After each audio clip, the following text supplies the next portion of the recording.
Hello, everybody. My name is Cyrus Jansen. I want to welcome you all back to a very special live stream this week. And 2 weeks ago, I was able to bring my father into the live stream and was able to share his first impressions into China and really share all of our travel adventures that we did together. And it's been really well received on the channel. In fact, it's going to be soon my #1 live stream that I've ever done on my YouTube channel. So I love the amazing comments that I got from everybody. And a lot of people actually asked as well, well, what about your mother? She's got some perspective. She has some things that she would probably want to share. So here we are 2 weeks later, and I'm really happy to have the opportunity to bring my mother into the show. So this is Heidi Jansen. Say hello to everybody. Hello, and I am delighted to be here. I also want to address our German Ja, viewership. möchtest Sie ein bisschen Deutsch sprechen? Aber natürlich, Ja. also machen wir das auf Deutsch, ja? Ja. Also ein glückliches, frohes und gesundes neues Jahr. So very, very wishing you a very healthy and happy new year.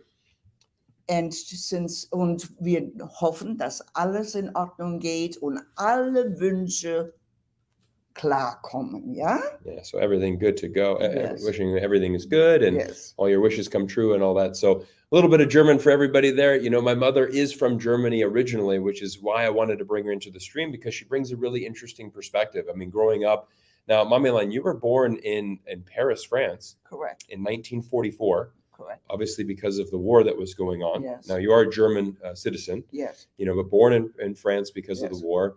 You were born still in the middle of World War II. It didn't end till the next year. Yeah, right? Exactly. And so I think you grew up, certainly learning a lot about American culture, in Germany. And I think this is going to be really a fun stream because we're going to be able to share some really interesting perspectives. And in addition to that, guys, I want to make sure everybody knows we do have a sponsor for today's video. This is a company called M-Teeth, a really fantastic oral hygiene company. I'm going to be talking about them a little bit later in the stream, but I wanted to give a shout out. I've put a link down in the description that you can check out. If you're watching this video, we're going to share a little bit more about this, but I just wanted everybody to, know that we have a sponsor today and we have some really cool things that we're going to share about that. So Mamilan, what I want to talk to you about today and for everybody on the stream is I want to tell a little bit about my story because many of you know me and who watch me on YouTube, you know that I have a very open view. And one of the things that I like to say, Mamilan, is that, the world is too unique and too diverse for only one thing to exist. Amen. Whether it's a language, a religion, a form of government, this is what makes the world unique is the diversity. The diversity. And so one of the big catalysts in my life was the fact that I was raised in a multinational household. My dad is from America, born and raised. You're from Germany, and to this day retain your German citizenship. Exactly, which is an interesting thing. You have not become American citizen. No, you still maintain your German citizenship, but you really raised me to be more open-minded, more international. Yeah, and so I wanted to say thank you. For Bitte schön, mein Sohn. Yeah, mit Vergnügen. Yeah. Yeah, mit Vergnügen. Sounds good. So tell everybody a little bit about, I think what was your first job, like your first impressions of, your first idea of bringing me to Germany. I think that's where it all started when I was 6 years old. Right. So this is 1990. I'm 6 years old. Yeah. And we're going to Germany for the first time. And the interesting part was that at the time when we traveled over there, my mother wanted to make sure that he had a lot of wonderful moments to take back. And he already drew a lot of pictures. And so some of the scenes he had in a diary and, maintained a constant level and also was singing songs in German restaurants. Yeah, that's right. Yeah, absolutely. Oh, yeah. So I think it was really, I remember being 6 years old and going to Germany. And I remember forgetting, because at that time I didn't speak a lot of German. Right. And I remember you were saying like Deutschland. Yeah. And I didn't understand that concept. Where, I'm like, well, why is it not Germany? And it's like, well, it's Germany in English, but in Deutsch, we say Deutschland, right? And, you see the D on the back of the license plate. And I remember being 6 and it's like, the D means Germany. Yeah. And I just couldn't process that. Exactly. Because I'm like, well, no, shouldn't it be a G? Yeah. But again, that was really what got my curiosity in traveling, and then at 6 years old on that trip, my father and we took a trip to Paris, your hometown. And and again, this is 1990. So there's no cell phones, there's no GPS, and you have two Americans that we just drive over to Paris. And here was the interesting part about it. My mother and I and a friend of ours went to a leather factory in Frankfurt. Yeah. Yeah. And we wanted to purchase items to make crafts with. Yeah. Well, when we came home that night, I said, "Where's my son and where's my husband?" And our friend turned around and says, "Don't worry about them. They're in Paris." And I said, "No, they don't have francs, because back then we still had, every country had the individual currency." Yeah. And so sure enough, when they came back, here was a picture, him in a French baguette in front of the Eiffel Tower. Yeah. And they literally, in one day, this is a wonderful thing living in Europe. You can literally eat lunch in France and supper in Spain, so it's pretty amazing. Yeah. Europe's fantastic. So so we've got a lot of people in the chat now, up to 192 people joining our stream now. So we're getting, and we got a lot of things that we're going to talk about in the stream. And I want this to be a very interactive thing, because we're going to talk a little bit about your perceptions of China. I wanted to really go back to the beginning time, when I first got my job there, what you thought about your son going to China, being a communist country. We've actually traveled to 2 communist countries together. We've also been to Cuba. Absolutely. Which is, and we're live from Orlando, Florida tonight. So if you're, wherever you're joining in the world, we're back home in my hometown, Orlando, Florida. I'm getting ready to leave. I've been here for the month of December. It's been a fantastic time to be back in America. And anyways, we're really excited to share a little bit more insights and get your perspective. So let's talk about that. First, what was your, when I came home from university and I said, "Mom, I've got a job in China," what was the first thought or your first impressions from your perspective? Well, I think I need to introduce at that time that when I grew up in Germany, China and the Orient was always referred to as the mysterious Orient. Yeah, the mysterious Orient. The mysterious Orient. Yeah, due to the vast size of the country, due to not much travel was going on back then. Yeah. Yeah. And I quite frankly could not tell you one person from our close relationship and friendship circle would ever went to China. Yeah, for sure. So China, even when you made the decision to go, was an unknown. Yeah. You heard about communism and all that. But it was always also opening up for travel and inviting people in to get to know them and to see them. Yeah. I need to interject at this point that 2 years later, you and I, due to you getting your German citizenship, and you wanted to reward me for that, we traveled to Cuba. That's true. And I remember arriving at the airport, and you had to go through immigration behind a wooden wall. Yeah. In other words, there were soldiers with guns everywhere. Yeah, let me just clarify for everybody watching this. So what we're talking about is flying into Havana, Cuba. Yeah. There's a very interesting thing when you pass through immigration. As most countries around the world, you have the immigration booth, and it's it's an open area though, right? There's no walls or anything. You can kind of see through that. Certainly when you go into China, it's basically a glass booth. And you can see through that. In Cuba, it's very different, is that it's a wall, and you enter into to see the customs officer, and it's a small wooden door that shuts. And so that was the interesting thing is, and that was a true feeling of fear. Yeah.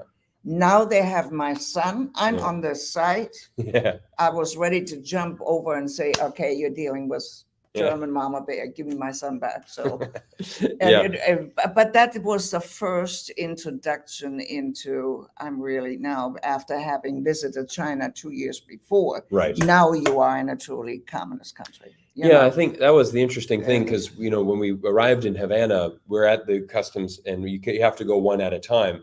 So I remember you went first, Right. and I'm standing behind the yellow line. They stamp your passport. Yeah. You go through, the wooden door closes. Now I'm on the other side. Exactly. And you're a German national, so you have no problem coming in. But actually, I traveled on a German passport to go to Cuba, so it wouldn't have been a problem. But a fun fact, a lot of people, for example, many people have this false impression that American citizens cannot go to Cuba. It is actually, the Cuban government is always welcome to American citizens, and you are allowed to enter in on an American passport into Cuba. It's just more or less frowned upon, from the American government. The American government doesn't want to do that. Doesn't want our citizens to go there, and there's no direct flights from America unless it's a special chartered flight. It's been, certainly back then in 2012 is when we went to Cuba. So, anyways, it was an interesting thing. So we can talk and share some perspective on that.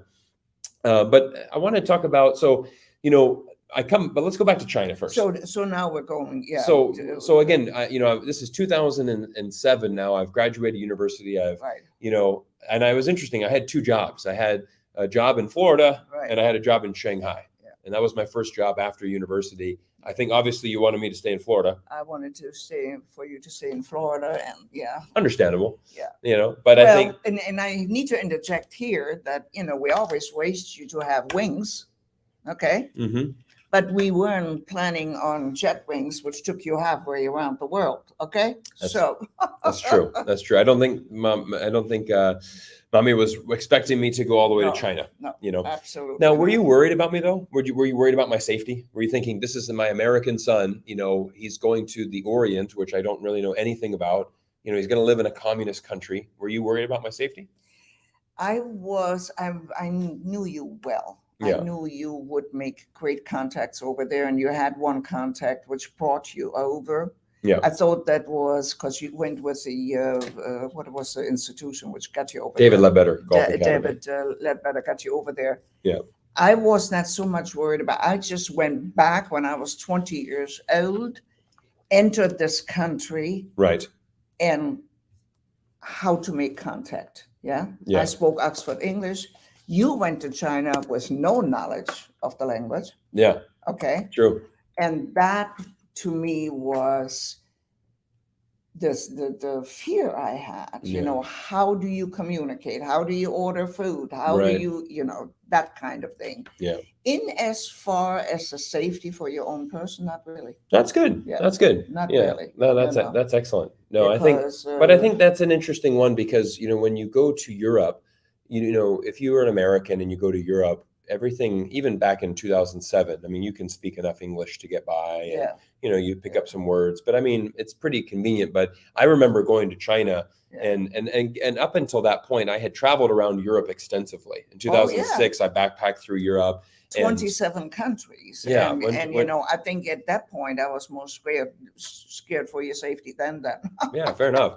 But that was interesting because when I went to China, that was when I came out of Pudong International Airport in Shanghai. Yeah. That's when I realized, wow, I can't read the street signs here. I jumped in a taxi.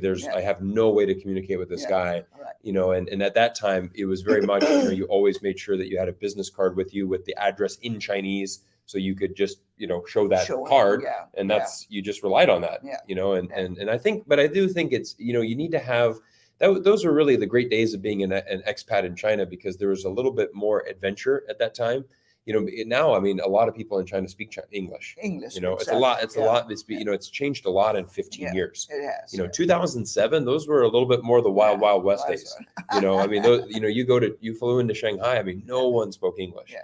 And now, the last few times I've been to China, it's amazing how fast, the level of English has improved. It's incredible. It really is incredible. And so I think, quite an interesting, experience there. Absolutely. Let's talk about, your interest now in 2000. So my dad first came to visit me in 2007. You couldn't fly at that time for health reasons, but you got stronger, you were ready to come. And then in 2010, you came, and we're going to I got some, some photos here that we can share, to kind of highlight our things. So here's you and Dad, coming down, and we're here in Shanghai. So this is in 2010. This is obviously the Bund, the very famous area there in Shanghai. We went for a nice dinner. Obviously got to show you the big touristy sites there. What was your impressions of walking down there on the Bund? Arguably one of the most iconic spots. Well, it was really, and I like to use the expression back then and still now, it was New York on steroids, you know. I mean, the restaurant, whatever international food you wanted to eat was available to you, yeah? Yeah.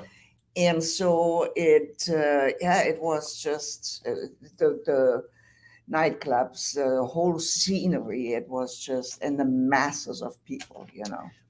Did you expect to have, like these kind of restaurants in Shanghai, like when you went? Not really. Yeah. I was really blown away.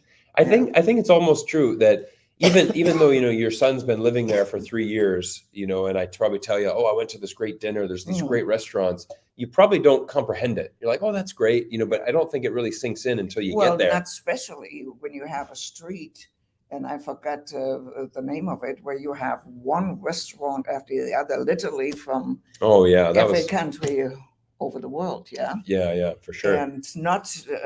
well, that was down in Xintiandi. We were down there, and a couple other really good spots as well. And then you are walking through the street, and then you see the Hofbräu house. Yeah, that's right. Sure. Yeah, we had a lot of nice German restaurants. Obviously, in Shanghai, very big German contingency there. Yes. Very big German population. I have to tell you this, Cyrus. Yeah. Coming from America, being a German citizen, and they find out your Alemannia immediately. Oh, soccer, they're very interested in that. For sure. And there's a connection. They love to hear everything about the United States, and then, connecting it to Germany also was just wonderful. Yeah. So that's fantastic.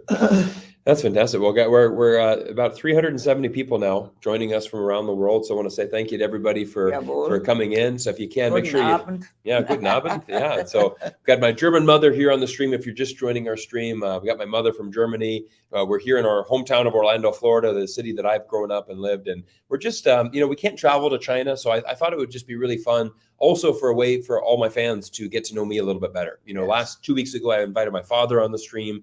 And here we are 2 weeks later, it's Mom's turn.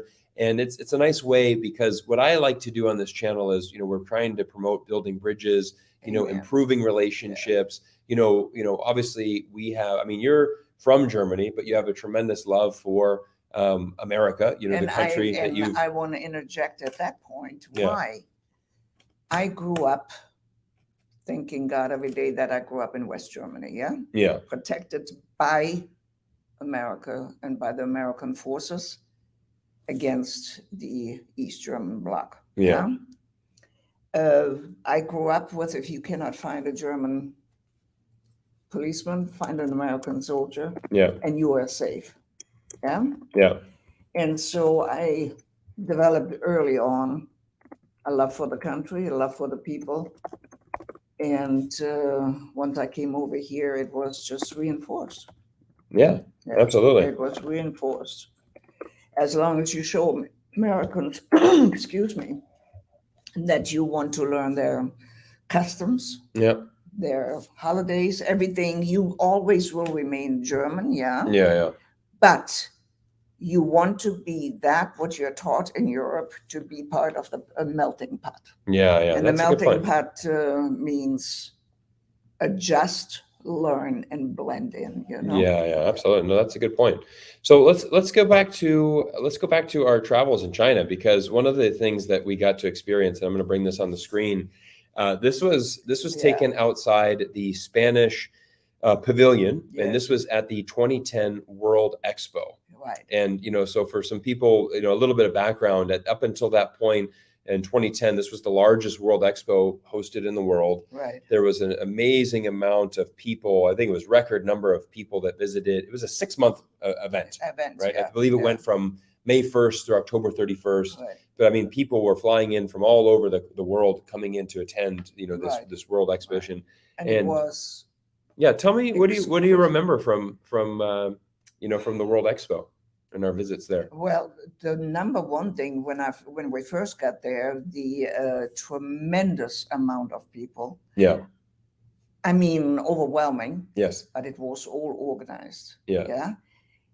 Due to the fact they didn't want anybody to get shoved or trampled on or falling, and so there were guards and advisors everywhere, which channeled the traffic. And I thought, being German and a love organization, I thought this was tremendous. Yeah.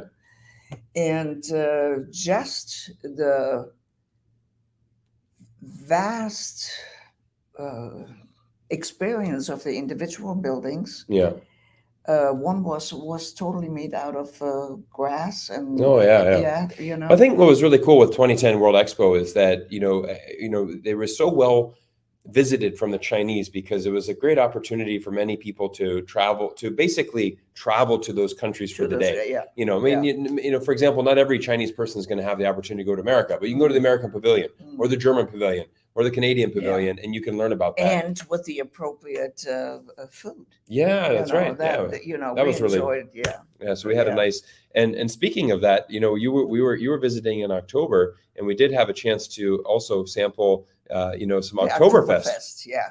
And that was in the middle of Shanghai. Oh yeah, that's in Shanghai. So this is and Shanghai has a lot of great, European restaurants. I mean, it's very it is international and totally international city. And it is just. Now I'm going to bring this photo up. See if you remember this one, Mamila. Do you remember this photo that I took? Oh yeah. Yeah. So here I'm going to set the stage here. So basically this is this is Oktoberfest. In the back of the photo there, you can see these German performers are singing in German. They're wearing the lederhosen. They are, certainly performing a bunch of German songs.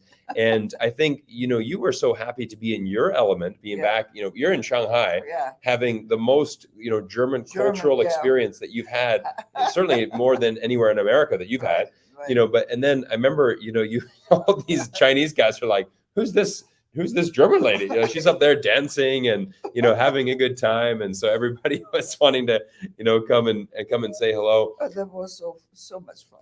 Yeah. And actually, a side note, you grew up being a professional ballerina. I mean, you were at a very high level ballerina back in the day in Germany. Right. So, I mean, you're a very good dancer. I mean, you used to compete at a very high level, doing that at a professional level. So I think you really found your element when you were back in Shanghai. And I remember telling him, no, we need to move the hips. Let's move the hips. They looked at me like, oh, okay, just so much fun. Oh, that's awesome. Yeah, so much fun.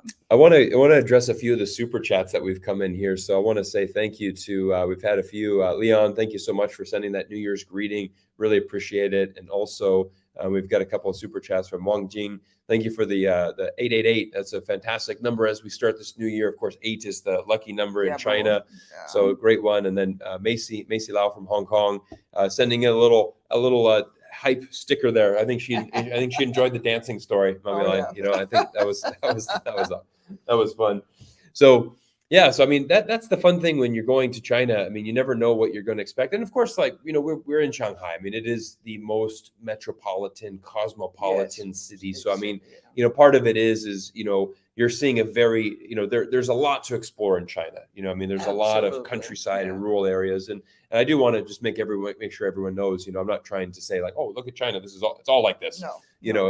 But you do have. As a matter of fact, I think you have some pictures up there from the water village. Yeah, we'll talk about that. Yeah. We'll talk about that village. But now that you said water, I'm going to talk about our sponsor for today. We've just passed 500 people in the stream now. So 500 people watching us live. And I want to give a huge shout out to today's video sponsor, which is M-Teeth. Now, guys, when I bring on a sponsor to a video, there's a couple rules that I do. Number one, I have to test the product out myself. I need to use it. And I want it to make sure that it provides value to you because, the purpose of sponsoring the video is that they do financially help support the channel, which helps us cover expenses. So we're grateful to M-Teeth for doing this. But the big thing is I get an opportunity to pass savings on to you. Now, we've done a promotion with them before. It was really successful. We sold several hundred toothbrushes, and this is actually their newest toothbrush. This is the M7 toothbrush. But one of the cool products that we've talked about that they've actually sent me, and this is what I've been using on the road because I've been here for a month now. Mm-hmm. And this is a water pick that you can use, but it's super nice because it is transportable, very small. And it holds just enough water for 2 minutes, and it's really a great product. So, but you know what's interesting? But I really want to have an input in that. Yeah. Excuse me. I'm. Speaking of water, have a drink. My husband has always used the water pick, and I always say, for us, you do. Why? I am so hooked on those. Yeah. And especially when you are traveling. Yeah. And when you're doing it twice or sometimes 3 times at home. Yeah. And you do not have the opportunity, you can press as long as you want to.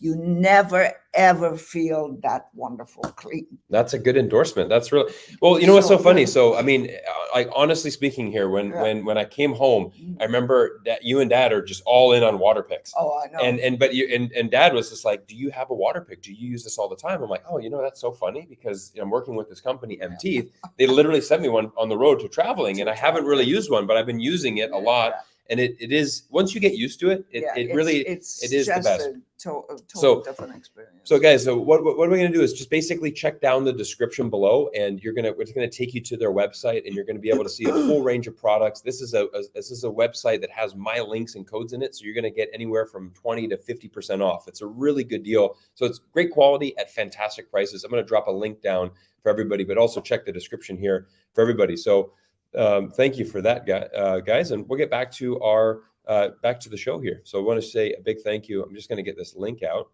and drop that in the comment section for everybody.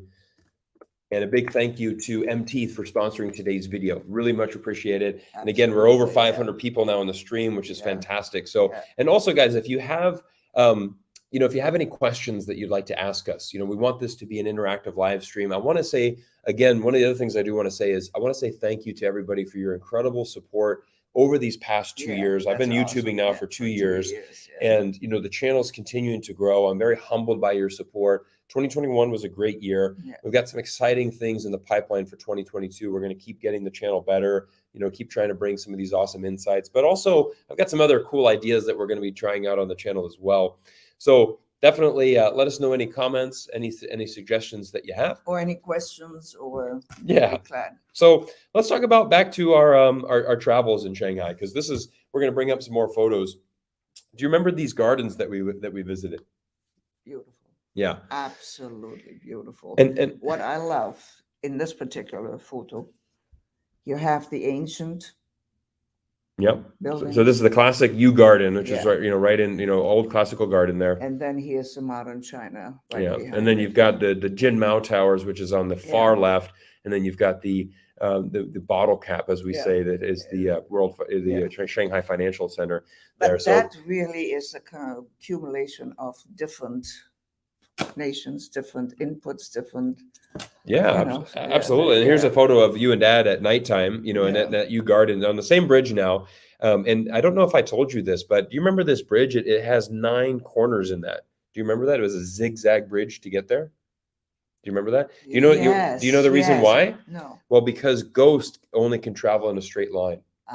So they zigzag it so that there's no evil spirits can get into the temple there. Good. Pretty cool, right? Wonderful. Little bit of. I bet that was a little bit of a fun fact. Like I said, so the fuse, the fun fact is. Yeah. So I mean, but we had a lot of. Good to recall. and then of course, you can't come to China without. Experiencing some of the famous food there. So this is in Shanghai, the xiaolongbao, which is the very traditional pork dumpling. Pork dumpling, which is so delicious. Yeah. And when it first comes, you think, who can you eat it just like that? Yeah. They go down fast. Oh, yes, they are delicious. Yeah, absolutely. And then of course got one more foodie picture to remind you of. Now you love your chicken, and this is obviously duck on this one, but duck as well. Yeah. But what do you remember of this is the Beijing. This is actually at a local restaurant in Shanghai, but we didn't get to Beijing on the trip. We were just in Shanghai. Right. But you wanted to make sure you had the famous dishes. Well, because I like the crispy, the way they slice and carve it. Yeah, that's pretty special. Is special. Yeah. And it's just amazing to have it follow through with the taste you expect, and it's actually there, so. Yeah, absolutely. Yeah. We got a couple questions here. Here we go. This is from Rippin Kitten 18. What is your mom's favorite thing about China? diversity, the friendliness I had received when I went there as a visitor. Yeah. Yeah. Do not speak one word of Chinese, but the helpfulness, and I want to bring up this particular. This is a good story. Yeah, I like this. Yeah. In the travels, in Irvin, I always say, if we don't pack it, well, we don't need it, or we buy it there. Yeah. Well, that's easier said than done when you're in China and you're in a Chinese neighborhood. And Right. so we're entering something similar to a drugstore, or, Yeah, this was basically, I was living, so when I lived in Shanghai, I bought an apartment near Jiuting, and that's the district that I was at. That's the subway station, Line 9 in Shanghai, Jiuting. And so I had a little 2-bedroom apartment there that I bought, and it was and I was the only foreigner in that complex. And so it was outside the complex, there was all these little convenience stores, the local vegetable market, and I lived very local. I got my vegetables. I didn't get them from the big grocery store. I got them from the local. You learned to speak as fluent as you did. Well, and that's why I loved it too, because I don't want to go to China and just shop at foreign grocery stores. I want to meet the local people and everything like that. So, but yeah. So, anyways, we're at the local convenience store, just in kind of a very local neighborhood in Shanghai. And your mother made the decision to buy a tweezer. Yes. So you wanted some tweezers for because I forgot mine for my eyebrow and all that. Yeah. It was absolutely amazing. I walked up to it, and one of the ladies called another young lady over, and we went through, and then I did the functioning with my fingers, and I wanted to explain. By the time we found it, I had 3 people involved, trying to find the right thing. And when we did, all 4 of us, including, the owner of the little store, was so excited. Yeah, that was it.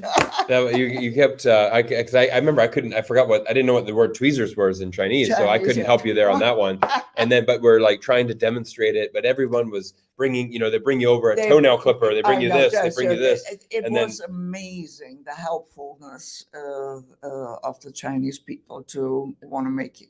Well, and I think what's awesome as well is, and this is very similar. I had a friend of mine that traveled to Iran as an American, and that was the biggest thing that his takeaway was that whenever I would say I'm from America, the first reaction was like a smile. He's like, that's the easiest way to get an Iranian to smile is to just tell them you're from America. Because he's like, oh, great, really? Like, oh, what's it like? They're so curious about your country. So curious. And so I think even like in a very local neighborhood, you and I and Dad walk into a shop, it's like, oh, look at this foreigner probably works here and he's brought his parents here. This is, and people come up and stare at you. They want to chat to you, all that kind of stuff. So it's really fun. So I think, but like you said, it's having that open mind and but I mean, even for the Chinese, I think that's why I think learning Chinese is fun, because when you're in China, everyone's so supportive of you, that everyone is curious and they're very, very friendly. When you are trying to learn about the culture and get into the people, it's well accepted, it's all over the world. It is, absolutely. Well, I want to give we got a lot of super chats coming. I want to make sure I don't miss any. So I want to say, Nieho, the Keep It Up sticker. Thank you so much for your support. And also Voltaire. Happy New Year 2022 to the Jansen family and everybody here. Fantastic. Thank you so much. Yes, absolutely. Happy New Year to everybody. We've got, 640 people now in the stream, joining us on the first day of 2022. That's wonderful. Really awesome, to have everybody in here tonight. Happy New Year and glückliches neues Jahr und alles Gute. Yeah. So if you're just joining, my mother is from Germany. She loves to drop that German. Yeah. And so, Mayray, thank you so much for the support. Fantastic Patreon support. I always appreciate your support. Thank you so much. Happy New Year to you as well. And also we've got Alexandra Dasher. Thank you so much for the thumbs up as well. So we've got we do have a couple questions coming in. A lot of people are asking if I'm going to be going to the Beijing Winter Olympics. Now, I did mention this on my YouTube channel a couple of months ago that I was in, I had a potential invitation to get there. I have decided not to go to Beijing 2022 for several reasons. Number one, what's actually with the new variant coming out, it's almost impossible to get the foreign media credentials to go. I missed that window to actually apply for that. So I would have needed, so actually, to be honest, I had a window to apply for foreign media credentials. It was about 6 months ago, and that's with the IOC, the International Olympic Committee. And then once you're able to get those credentials, you actually don't even need a visa to go to China. You are essentially on the master list, and you can fly into Beijing. Now, when you fly in, media, athletes, everybody will be going into one specific terminal. They'll be going on a specific Olympic-only bus. They'll go to the Olympic Village, and you will be in an Olympic bubble. You'll be in a COVID bubble. You will not be able to leave that, to go explore the city. You would essentially be there for the Olympics, cover it, and then you leave. And so, but you would, if you're double vaccinated, you would be able to avoid that quarantine period. Unfortunately, I was not able to, get those credentials. And so I'm trying to get a regular, visa to go to China, but then you're subjected to a 21-day quarantine, which as a father of 3 young children, it's just not something that I could do, to quarantine for 3 weeks, then go cover the Olympics for another 2 weeks, then come back to Canada. The new variant going on, it's a little bit too much. So unfortunately, I'm not going to the Olympics, which would be, I really wanted to do that. Right. But I did host an event about 2 weeks ago, and I did have a chance to interview many different athletes. So I have 3 new videos that I'm going to be coming up in the next couple of weeks. They've already been recorded. I've already edited them, so I'm going to be releasing them over the next month. And 2 of them are with 2 Chinese athletes, and then one of them is with also a Canadian athlete. And so they're going to share their perspectives on Beijing 2022. I've actually interviewed Liu Jiayu, who is the first Olympic medalist from China in snowboarding. She won the very first snowboarding medal for China. I sat down with her, had a really nice conversation. Awesome. And then I also interview Su Yiming, who is a 17-year-old Chinese national. He is fantastic. He actually he became the first Chinese snowboarder to ever win a big air competition in Colorado a couple weeks ago. Wow. So at only 17 years old, he's a really great talent. So I'm really excited to share these interviews on the channel, because, with the Olympics, it's really difficult because, there's a lot of politics involved. And at the end of the day, I want to tell these stories of these athletes, because at the end of the day, the Olympics are going to happen. There's going to be some amazing athletes that are going to go there. And this is a once in a lifetime, opportunity for these athletes. Worked very hard to accomplish that and being able to go, Yeah, absolutely. So guys, I want to thank my buddy Alex from Reporterfy Media has just jumped into the stream here. Buddy Alex, good to see you as always, my friend. Thank you for joining as well. Here we go. Let's see. We're just looking at some other questions. Yeah, looking good. All right, so let's get back to our show, guys. Let's get back to showing some amazing photos of our travels. We're about 37 minutes into the stream, and let's talk about this water village that we went to. Yeah, I think this is something that you wanted to highlight there. So what we did is we took about an hour car drive. Right. I think west of Shanghai, obviously west of Shanghai, because east is the ocean. Right. And we went to the little water town. What was it like to get out of the big city and to come see a little bit more of the small countryside and to kind of experience? Well, and that was really, to me, a country with 5,000-year history. Yeah. That's what you identify with. Right. The same, Shatzin, when you go to Germany. Yeah. And you go to your small villages, you see the old buildings. That's how Germany, that's the old Germany. And that, to me, that water village was the old China. Correct. Yeah. And beautiful laid out, beautiful maintained. And again, a lot of the small shops where you can start and see really a lot of local talents there. Yeah, absolutely. I remember one gentleman building all the furniture out of little matchsticks. That's right. Yeah, good memory. That's right. Well, that was fascinating, so. And I think the interesting thing as well, I remember, your purpose to come to China, I think you really wanted to experience it more from my eyes, kind of see like, where do you live? Yeah. where do you work, who are your friends, what's your life, where do you shop regularly, not, yes, you have these, very luxurious stores and name brand and all that, but that's not what I wanted to, where you, and you did it, where you shopped for your meal, where you shopped, where you worked. Yeah. And it was just coming back feeling you was established. Nice. Yeah, you made connections, you made friends, nice. And it was a wonderful trip. It really and was I want to show a photo here, because talking about where I work, now this is a photo on the west side of Shanghai. This is near Sheshan. And so Sheshan is a mountain. Basically, if you've never been to Shanghai, it's completely flat.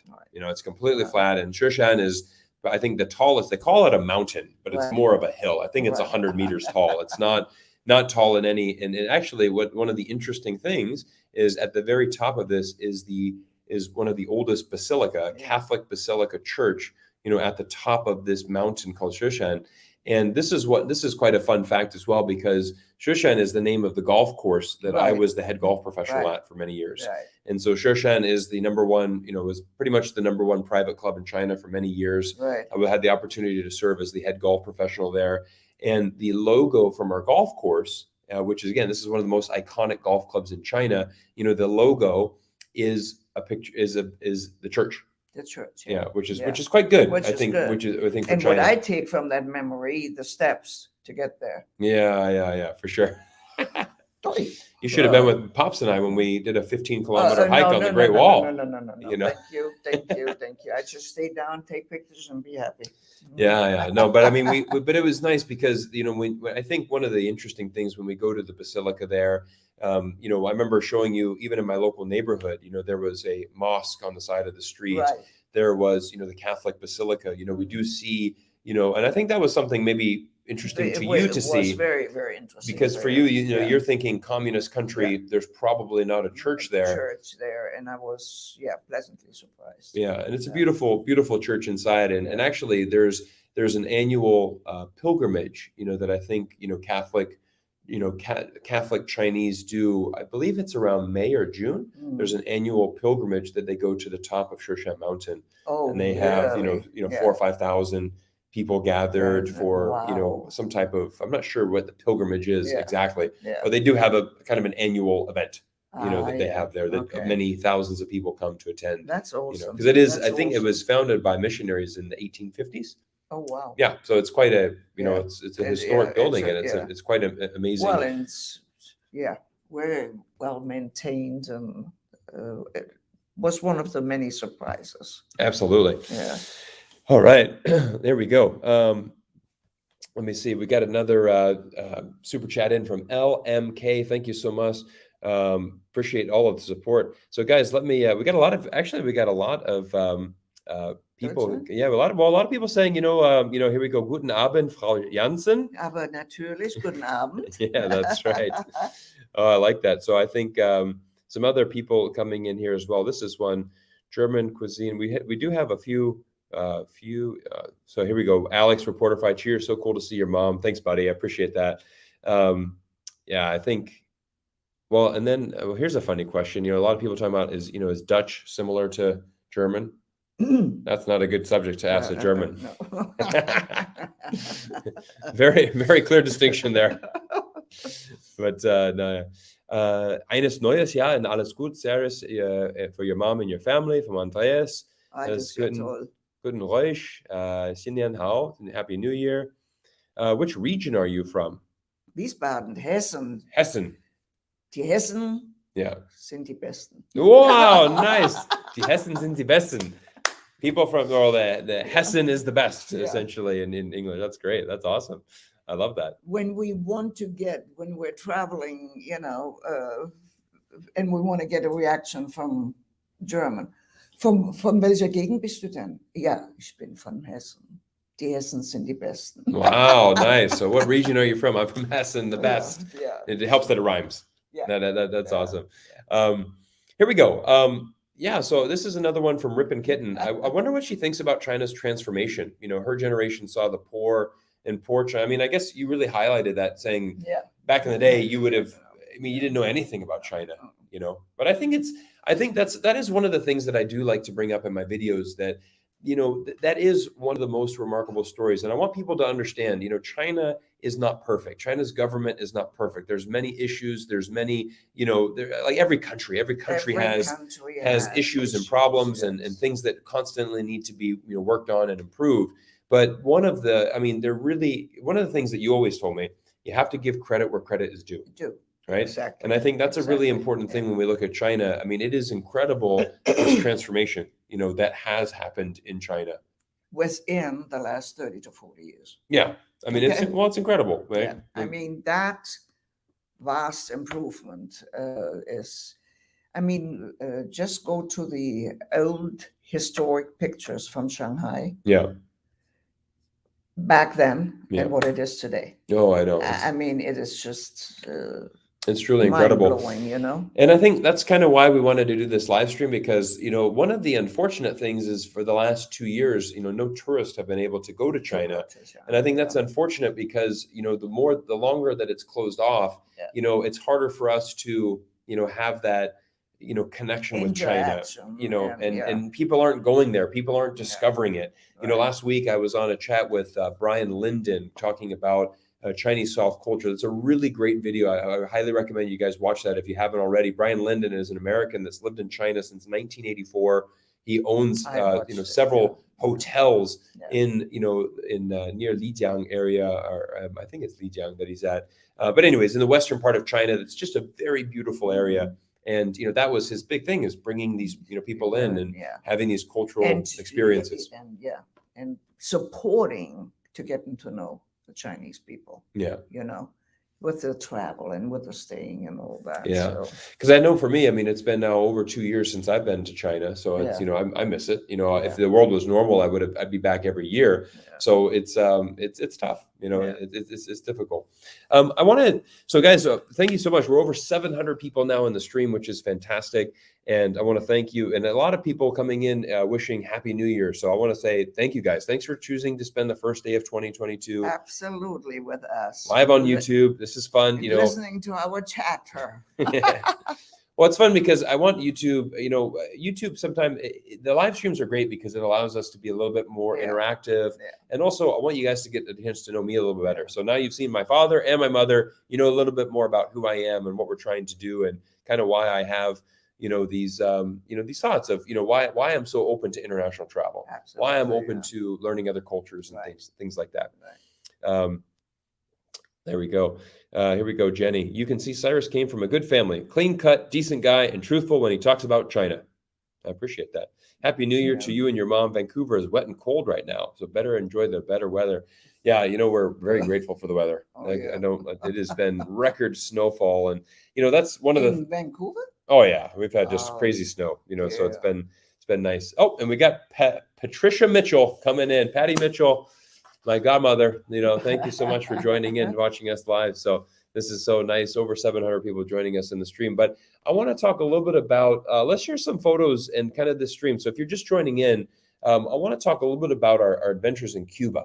Yeah. Because that was an interesting perspective, and that's something that I haven't had a chance to highlight on. And you know, I'm going to talk about. You know, I mean, this is our flight. So what we did is, I remember we flew to Mexico first, and then we were in Mexico and we transferred, and then, you know, we jumped on this Cubana airplane, you know, and then flew in, and, you know, we had a really great time there. And I'm going to bring up some of our photos from our travels there in Cuba. So what was let's like, here we go. This is one of my favorite photos, because this is the Capitol building in downtown Havana. And that is actually modeled exactly after Washington, D.C. Washington, D.C., Yeah. So it's as you can see, it looks very similar. And but if you notice closely on the details, you can see how, you know, everything is starting to fade away. And it's not in the same condition as it once was. It's an old historic building. And I think that what people need to understand, that when communism came in with Castro, the buildings, remember when we were in a taxi? Yeah. I'll bring up some of these photos of the buildings. I mean, these are just in our local neighborhood that we were traveling through. You know, the buildings are here can be a building totally in order, and the next one is all fallen down. Right, Yeah. right. Yeah, I think that was one Yes. of the things we noticed. There was a lot Yeah. of building collapsing. Collapsing just and you as wouldn't. we're driving in the taxi. Right, right. Yeah. And I think there's a lot of things that is interesting that we can talk about here, because I think that's where, for example, when we see, China and Cuba, we like to label them both as communism, but there's a very different, distinct different there. And what's interesting to note is that, for example, in Cuba, I remember things have started to change a lot. The United States is building a better relationship. Things Right. are starting to open up. But what was interesting as well, I mean, if you remember the hotel that we were staying at, this was actually the local neighborhood that we were at. So, I mean, you can see very modest area. I mean, we were staying where the locals stay, Exactly. or not where the local, but I mean, we were staying at a very local neighborhood. I mean, we weren't staying at a 5-star hotel. We wanted to get a real experience. Feeling of how the Cuban people live, But I remember the hotel owner, he was just so enthusiastic, and he was happy to have international guests. And, he had this entrepreneurial spirit. That's something that I want to highlight, because, in China, it's amazing how I think there's so many good entrepreneurs in China. Everybody has kind of a side hustle. Like you said, like you were in this water village and people are, they're building these things. Everyone's, all these merchants on the side of the street. Right. Chinese people have a tendency to be very good businessmen, and they're all, very savvy. And I think Cuba was lacking that for a long time. And then now, they're starting, and the problem was it was closed. You couldn't get there from America. That was the big issue. Which of course, prior to, I mean, in the 1950s, Cuba was the hotspot for Americans, right? Sinatra was flying down there. All the big guys were down there. But I want to highlight one of the scenes when we arrived in Cuba, and the young man came to take us to our hotel. Yeah. In his grandfather's car. Remember that was a really good one. I gotta find that photo. Go ahead and keep chatting. I'll find that photo. And he said, "Please let me open and close the door, because I just got it repaired and the parts are impossible to find." Remember? Yeah, absolutely. And he was 22 or 23 years old. He was so proud of that car. And I thought, I wish some of our young people here would appreciate, an old car like that, and take good care of it, Yeah, absolutely. The inside was, yes, it was old, but it was well taken care of. Well, I think going back to this picture of the Capitol, you can see that Ford, the big kind of tractor there on the back. So, but as everyone knows, I mean, you go to Cuba, most of the cars there are 1950s and 60s American, but they're been remodeled 2, 3, 4 times. Oh yeah. New engines. And they handed down to each generation and all that. Yeah. Absolutely. But I mean, so here's me inside the one of the buildings there. I think this is the National Museum, or kind of Capitol building area there. But it was really amazing to go there and just experience that and try to learn. And, I mean, again, like we were in I think this was a little bit more of a communist country there. I mean, we can see now, of course, you will see similar things like this in China. I mean, it definitely has, but again, I think it's very interesting how international. That's kind of the big thing of when I remember, like when you go to Cuba, I remember there's no, there's nothing international there, right? You don't see a brand. There's no Starbucks. There's no McDonald's. There's nothing name brand there at all. And I think, and one of the other things that was amazing, I remember when we flew in. You remember when the luggage came in. People were checking in. Rolled toilet paper. Like a 20-pack of Charmin toilet paper and diapers, right? Yeah. So and I think this is something that's a bit difficult, with the United States, for example. I mean, as someone that promotes dialogue and communication, I'd love to see the United States establish diplomatic relations and open that up. Well, mainly because of the population. The population is suffering.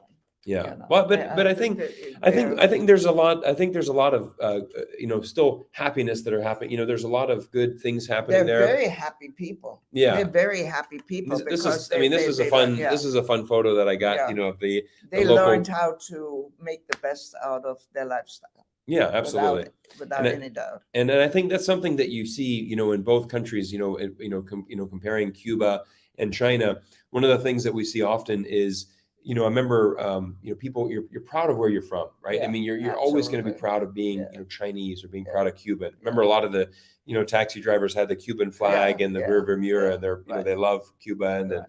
you know, I mean, but here we are, you know, dancing. This was you. I mean, you're always with the people, Mommy Line.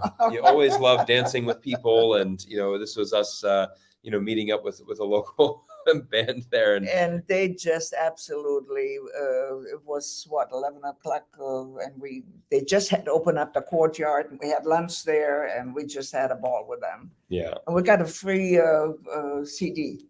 Oh yeah, that's right. We did. That's right. So Yeah. so I think really the main, kind of the main goal of bringing up the Cuba stories was, you know, just showing how important it is to travel and to see things. But I think Absolutely. that's another big Absolutely. difference, is noticing if when you open up to the world and you're able to, you know, have these relations and have more international tourists coming Yeah, in. exactly. And I think that's what China's done a really good job with. And you know, I think one of the things I want to highlight, you know, my last video that I launched on the channel a couple of days ago, I sat down with American author Terry Wittenmeyer, who wrote a book called Fearing China. And Terry's based here in Florida. We had a chance to meet. It's been a really good episode. It's been well received. But it was interesting because, again, he, you know, had all these perceptions of China, and then he went there, and it's like, wow, like everything I've heard in the media, everything I've thought in my mind was wrong. It was so amazing to him. He decided to actually write an entire book about it. Right. You know, he said, and this is like, should we actually fear China? Well, this is what our media tells us, you know, and this is kind of what I went and experienced. And that is the huge difference you walk away from when you go in person, when you interact, and just have a total different experience. And like I said, you know, when you grew up in Europe, the mysterious Orient was because of the unknown history, or you know, whatever we studied, but not in detail, you know. Yeah. Well, and then somebody had said here, the quantum alchemist, Fidel Castro did his best to open up to Cuba, to the world, though. That's true. But I think, you know, I really wish, you know, in this day and age, in 2022, you know, how good would it be? Like, all countries should be having relations with each other, right? I mean, like, especially, I mean, we're in Florida, right? We're 90 miles from the Cuban coast. I mean, it's ideal. It would be, you know, we have so many Cubans, you know, in Florida already, you know, so I mean, like, that would be really good, you know. So it's more, and so I think, you know, what's really good, Mommy Line, we're here at the end of, we're coming up on, you know, almost an hour here, but I want to shift. You know, we've talked about your travels in China, talked about our travels, you know, kind of raising me, all of these fun things. I want to shift now, and let's talk about the United States. Let's talk about, you know, my home country, and, you know, the country that you've lived in for 50 plus years. But I think you have a really interesting perspective, because, you know, you're an immigrant. You know, you immigrated to Germany in 1960. Sorry, you immigrated from Germany to America in 1964, right after JFK died. You know, after he was assassinated, and, you know, I think you've seen a very interesting America. So I want to kind of give you the stage, and I want you to kind of tell us more about America in your eyes. I think the biggest change I have seen over the years is the lack of immigration laws. Okay. I was 20 years of age when I entered this country. It took me 9 months of background check to come into the United States, to get a residential alien card. Right. Every January 1st through the 30th, you went to the post office to register as an alien. Right. Yeah. So every January 1st to the 30th, you'd have to go every year. You had to go and register. And I cannot recall ever feeling or thinking that, why do they make me do that? Or why is it required? Right. Because I entered this country, it was my wish to come here. Yeah. They didn't write me a postcard and say, we can't do without you. Yeah. So, and when I took my oath in the consulate in Frankfurt, I did it in front of the German and the American flag. But naturally, you know. So this was the American consulate? That was the German-American consulate. Interesting. Okay. Interesting. Okay. Yeah, because we had a lot of military personnel over Right. there. That makes sense. Right. Okay. And so a lot of GIs married German girls. Right. So the when we're talking about melting pot of international people, it has got to come from the understanding that when you enter a foreign country, that you really, and my country sent me, for the first 7 years, you're nothing but a guest. You are to learn their habits, their customs, their holidays. You will always remain German. Yeah. But don't do anything illegal, because you will not come back to Germany. Interesting. Yeah. So the Germany's government really prepped you for coming to America. Yes. And they gave you some strict guidelines. Yes. With other words, go to America, represent Germany well. Right. Makes sense. And blend in. Yeah. Yeah.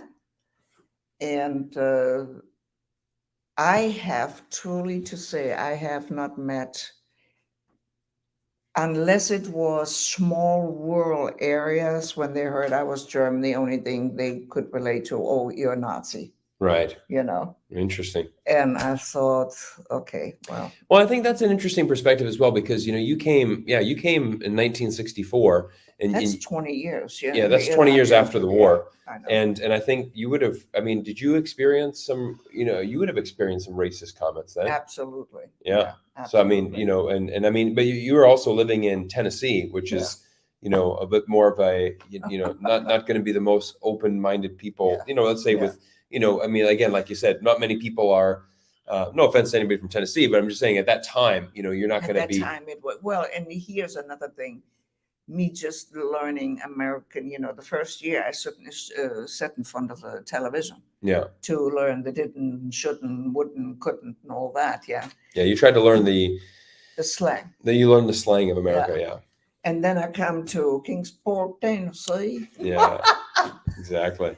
And I watched, I found among the belongings of your grandmother a letter I wrote to her when I arrived in Kingsport, Tennessee. Dear Mom, I think I'm still in an English-speaking state. Yeah. However, I use my hand and feet more than my language, because the dialect was so different from what I was used to. Yeah? Right. So, but that is the important part. And I'm sure, Shatzin, you experienced it when you traveled in China, to make the effort to get along. Yeah. And in today's environment, and I love my America very, very much, but in today's environment, we have a lot of division. Yeah, we do. Okay. Yeah. And whatever happened to, if you get a German, and an American and a Canadian together around a table, isn't it wonderful when everybody can discuss a subject, has their opinion, but it does not interfere with the friendship and relationship? Yeah, that's a big thing that I've noticed, coming back to America and seeing, is the fact that I find the happiest people are people that don't want to talk about politics. Yeah. Because unfortunately, that's where I've seen a big difference in America. Growing up in the 90s here, it didn't really seem to matter if you were Republican or Democrat. Yeah. Obviously you could kind of choose which side you wanted to be on, but it didn't ruin friendships. Yeah. It didn't split families. Yeah. And unfortunately, that's where it seems to have gone now. And I think even because we have gone into some extremism. Yeah. And I would say it's, and it's definitely on both sides. You have both. You have both the right and the left just keep moving further and further apart, and both ideas tend to get more and more radical. Right. But I'm certainly an American that's kind of stuck in the middle, saying, look, I like a little bit of both sides. And I think, is, and it's really hard, right? It's really hard to say this party ticks all the boxes for me, and this one doesn't tick any. Yeah.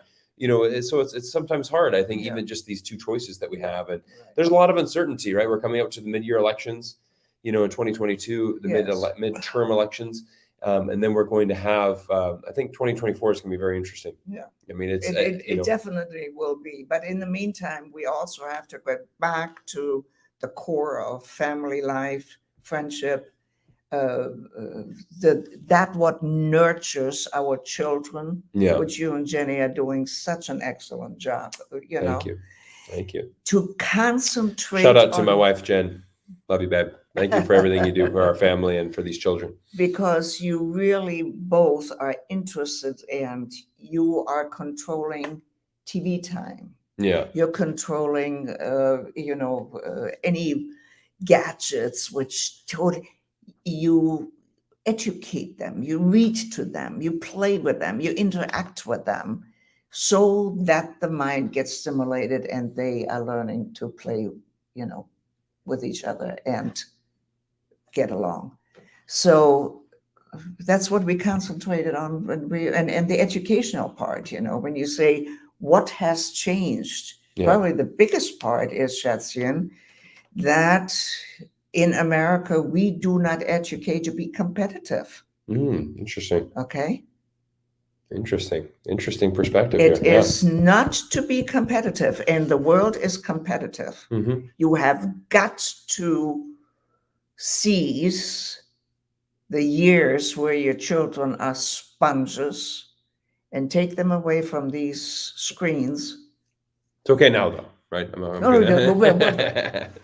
But you know what I'm saying. It has got to be watched and supervised, and some of the items and subjects which are taught in our school system today. I mean, your school knew me from day one every school year. Yeah, for sure. Yeah, you were very involved parent, and very, very super involved, obviously, with that. So I think, I mean, I think we have to look forward with optimism, because I think if you don't, then you're going to have a very gloomy life. So I mean, I hope the best for America and our politicians, and that we have some. It's just very interesting. We have to work together. We have to get back to where it's tough. I don't know where that road comes, where this, we're dividing in America a lot, and I don't see like how we can kind of, maybe we just get so extreme that we just end up going back full circle, and we end up going back together, maybe that's, let's hope so. That would be a good circle to go through. Yeah, absolutely. Well, guys, we're over 800 people in the stream, so it's fantastic to have everybody here. Yes. And I think what we're going to do is I want to give one final shout out to today's video sponsor, and then we're going to open it up to some answers, questions and answers. So, guys, if you have just joined our stream today, we have a video sponsor. This is M-Teeth. Now, M-Teeth is a oral hygiene company from China.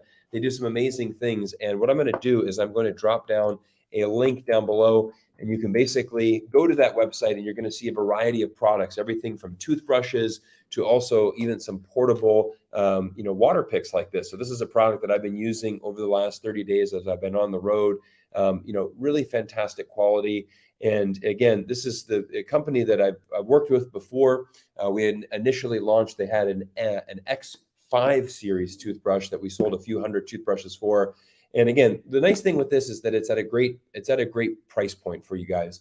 And that's what I like bringing in sponsors to the channel. Number one, it does, support the channel, which is fantastic. But number two, I have an opportunity to give you, the viewers who like this channel and like watching it, you have an opportunity to get some great discounts. So if you check the description in the video description, you'll see the link. I've also dropped it down in the chat as well. And you can click on that. That takes you to an exclusive page where you're going to get anywhere from 20 to 50% off all of these products. So if you're in the market for any of these products, it's a new year, start your oral hygiene off the right way, check out M-Teeth and give them, some support. So I want to thank you. I want to thank the M-Teeth team for their amazing support and supporting me as a content creator. And once you start using a water pick, you will never get away from it again. There you go. Nice plug from the mommy line there. Nice plug. I like it. That's fantastic.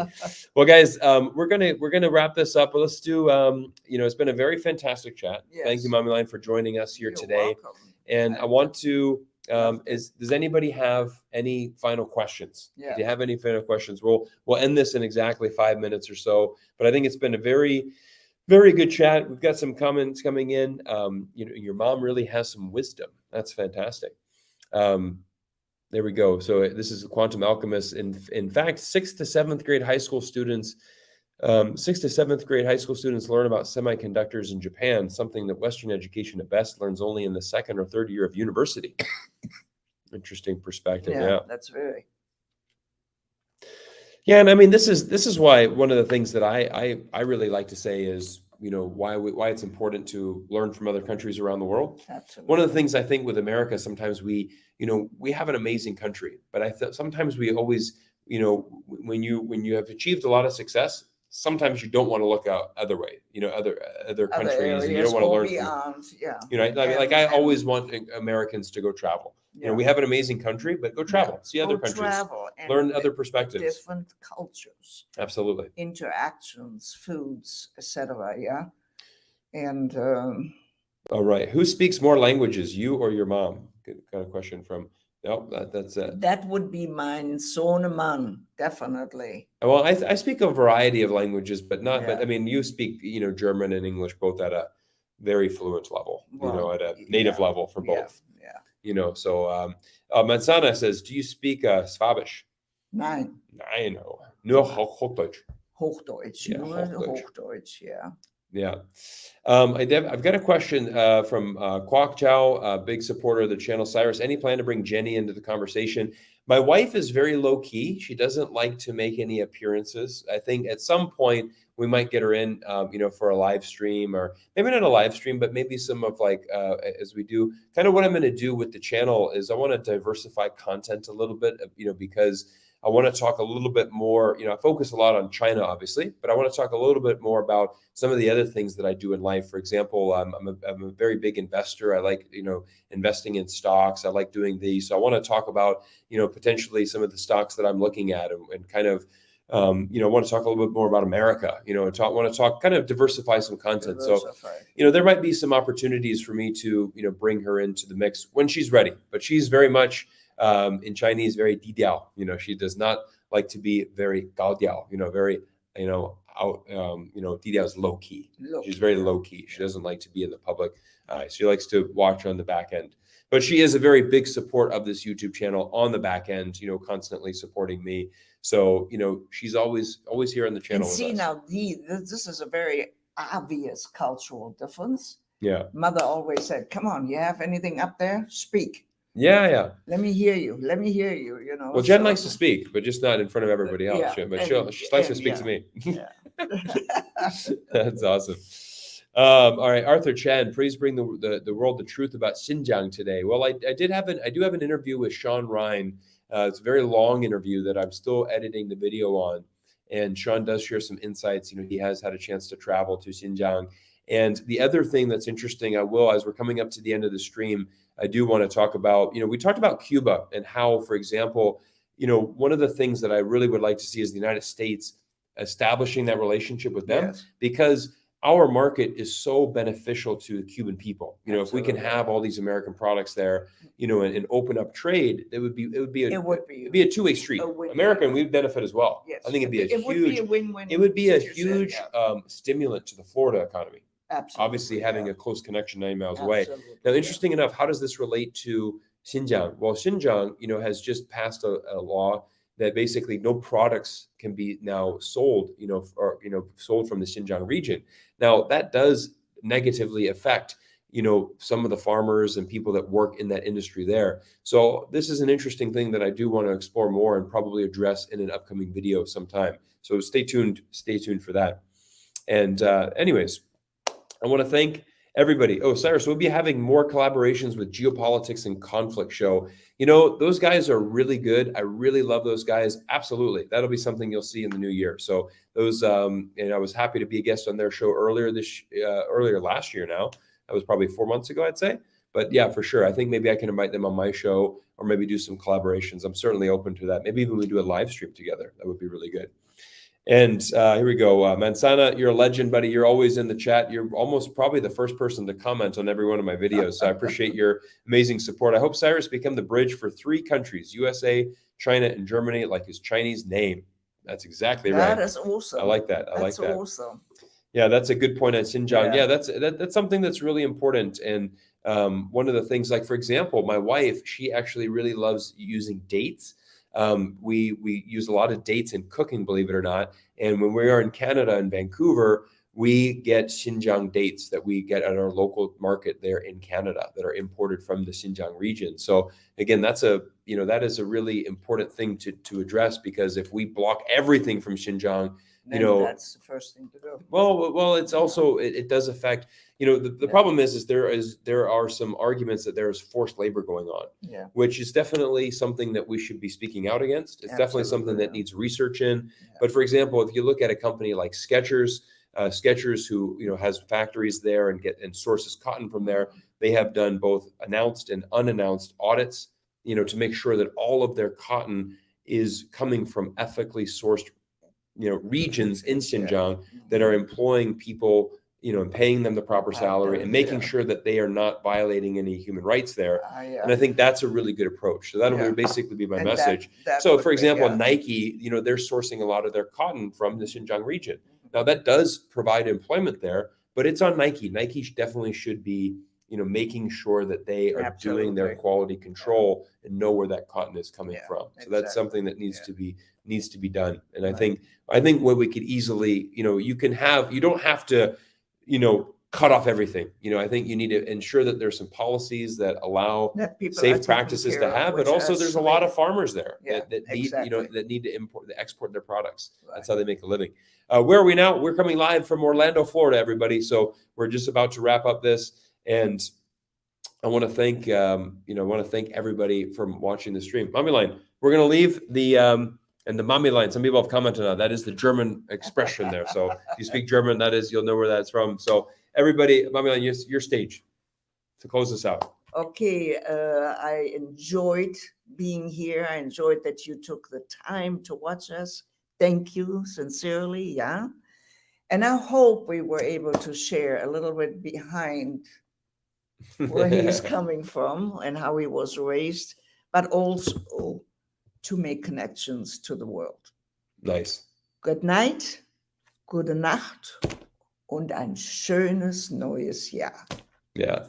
Thank you so much, guys. Make sure you check out M-Teeth. Give these guys some support if you're in the market. These are fantastic quality, oral products at a fantastic price. And again, you have my guarantee. If I'm recommending it on my channel, it's for 2 reasons. Number one, I've personally tested it. I believe it and I use it. This is the toothbrush that I have used my entire trip here in Orlando. And this is a gift for you as well. Oh, thank you. The company said, hey, we got to make sure we take care of your mom as well. So guys, if you're in the market, I'm going to drop that link down one last time. And I want to thank all of you for taking time out of your day to spend it with me here on YouTube and my Mommy line here on YouTube to start off 2022. Guys, thank you so much. I look forward to seeing you in a new video soon. And look out for some Winter Olympic athlete interviews. I'm going to be really excited to share this with you. We've got some amazing, 2 former medalists and then a 17-year-old Chinese snowboarder that is doing some amazing. I got some amazing video of him on the slopes. You guys are going to love those videos. So make sure you check those out when they come out. We're signing off. Thanks, everybody. We'll see you in the next video.